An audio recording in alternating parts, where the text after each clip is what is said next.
मेरे प्रिय कन्या राशि वालों, देखिए इस समय कहीं ना कहीं आपको अचानक से कुछ प्रॉपर्टी से रिलेटेड मैटर या पारिवारिक मैटर में प्रॉब्लम आ गई होगी। कोई लीगल मैटर अचानक से निकल के आपको इस समय आ रहे होंगे, या फिर आपके जो लीगल दस्तावेज हैं जो आपने किसी समझौते के तहत बनाए हैं या कोई खरीद बनाई है, उसमें कोई इशू आपको इस समय देखने को मिल रहा हो।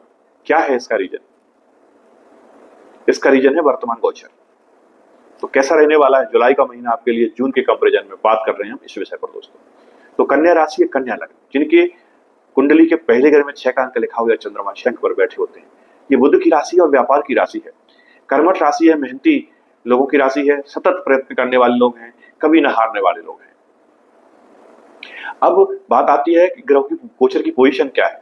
तो दोस्तों 12th हाउस से आपके केतु का गोचर है, और आपके 7th हाउस से शनि का गोचर है, और 6वें घर से आपके राहु का गोचर है। जो मैं आपको केस की बात कर रहा हूँ लिटिगेशन की बात कर रहा हूँ, इन सब की बात कर रहा हूँ, उसका रीजन यहीं से निकल के आ रहा है।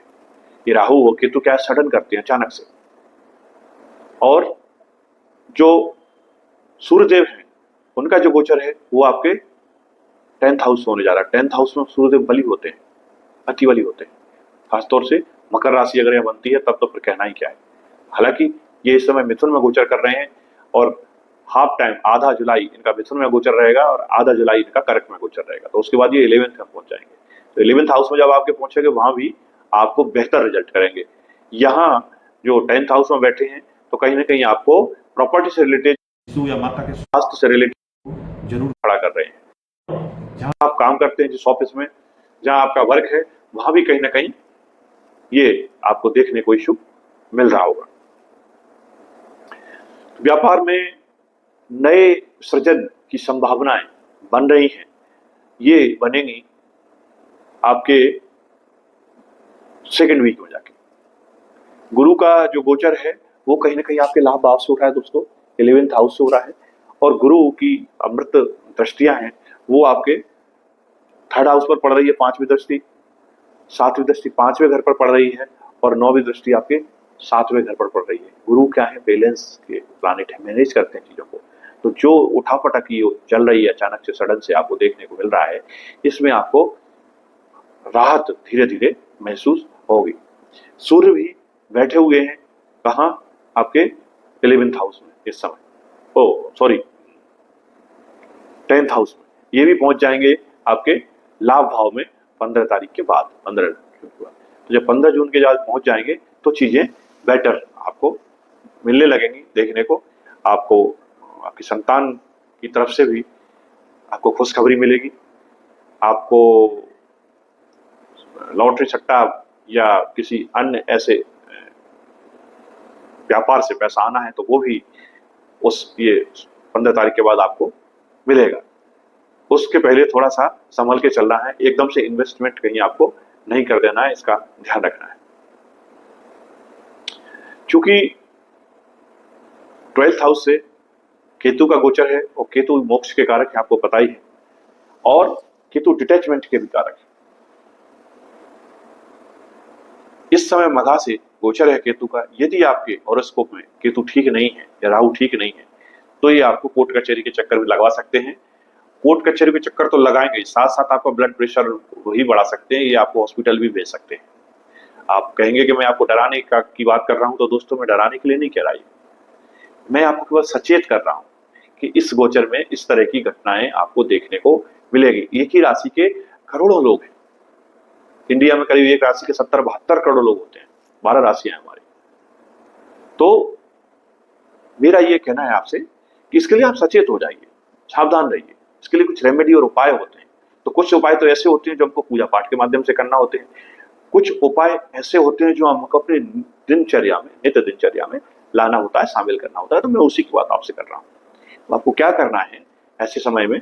ऐसे समय में आपको एक तो अपनी वाणी पर थोड़ा नियंत्रण रखना है, एक खाने पीने पर भी नियंत्रण रखना है, खान पान पर आपको थोड़ा सा कंट्रोल रखने की भी जरूरत है, क्योंकि गुरु विराजे हुए हैं आपके 11th हाउस में, और 1 2 3 4 5 6 5वीं दृष्टि 2nd हाउस पर जाएगी, आप नहीं 3rd हाउस पर, सॉरी तो शुक्र भी बैठे हुए हैं, तो कहीं ना कहीं विभिन्न तरह की छोटी यात्राएं भी कराएंगे आपकी, और खाने पीने के लिए विभिन्न तरह के व्यंजनों को के लिए आपका मन बनेगा। सूर्यदेव जो विराजमान है 10th हाउस में, लीडरशिप क्वालिटी देते हैं दोस्तों। यदि अच्छे हैं, बढ़िया है आपके हॉरोस्कोप में, तो आपको लीडरशिप क्वालिटी देंगे। हालांकि ये 12th हाउस के मालिक हैं आपके हॉरोस्कोप में, तो बहुत सपोर्ट की उम्मीद आप इनसे मत रखिएगा। और यदि ठीक नहीं है आपके हॉरोस्कोप में, तो फिर जैसा मैंने आपको बताया कि ये कार्यस्थल पर आपकी बेचैनी बढ़ा देंगे। माता के स्वास्थ्य में भी इशू आ सकता है, कुटुंब परिवार से रिलेटेड या प्रॉपर्टी से रिलेटेड मैटर में भी आपका दिक्कत हो सकती है।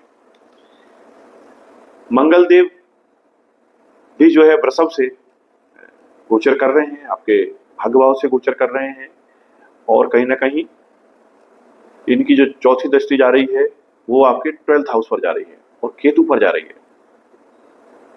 तो ये वैसे तो शुभ संकेत नहीं है। आपके अंदर बेवजह का आवेश और क्रोध ये दे सकते हैं, बढ़ा सकते हैं, या फिर एकदम से कट होना रिलेशन में, या कोई काम कर रहे हैं वहां से एकदम से आपका मन हट जाना, और ऊर्जा का प्रवाह इस समय थोड़ा बढ़ जाएगा। तो इसके लिए आपका ब्लड प्रेशर भी बढ़ सकता है। इसके लिए जरूरी है कि आपको रक्त का दान करना है ब्लड बैंक में जाके इसी ड्यूरेशन। मंगलवार के दिन करें तो और अच्छी बात है।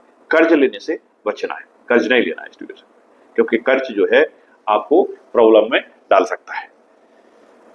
दाम्पत्य के लिए मैं कहूंगा कि ये समय ठीक है, दाम्पत्य में इतना इशू नहीं है। आप कोई कंपटीशन की तैयारी कर रहे हैं और कोई लीगल केस कोर्ट में चल रहा है, तो शुरू में प्रॉब्लम आपको आएंगी, लेकिन फाइनली ये आपके फेवर में जाएगा।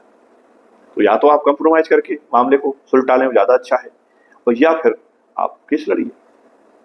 तो क्या होता है कि लीगल मैटर्स में पैसा बहुत जाता है, और इंडिया में जो हमारे यहाँ न्याय व्यवस्था है बहुत ही स्लो है। लाखों केसेस आपको कोर्ट कचहरी में देखने को मिल जाएंगे।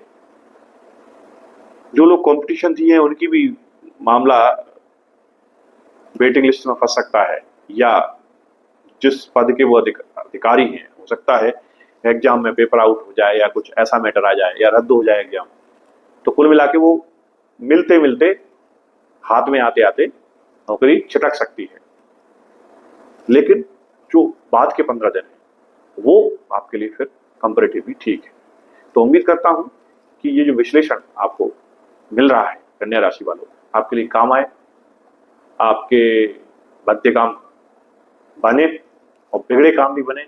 ऐसी दुआओं के साथ मैं अपनी वाणी को विराम दूंगा।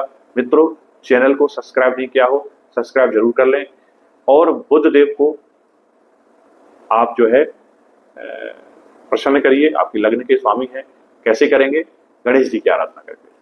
आप गणेश जी की आराधना करिए, गाय को हरा घास खिलाइए, गणेश जी को भी दूर्वा अर्पित करिए, और मोदक का भोग जो है बुधवार के दिन गणेश जी को लगाइए, तो आपको बेनिफिट मिलेगा। मित्रों, वीडियो में कमेंट जरूर लिखें। यदि विश्लेषण ठीक लगा हो तो वीडियो में राधे राधे लिखिए। ये जो है जय हिंद भी आप लिख सकते हैं।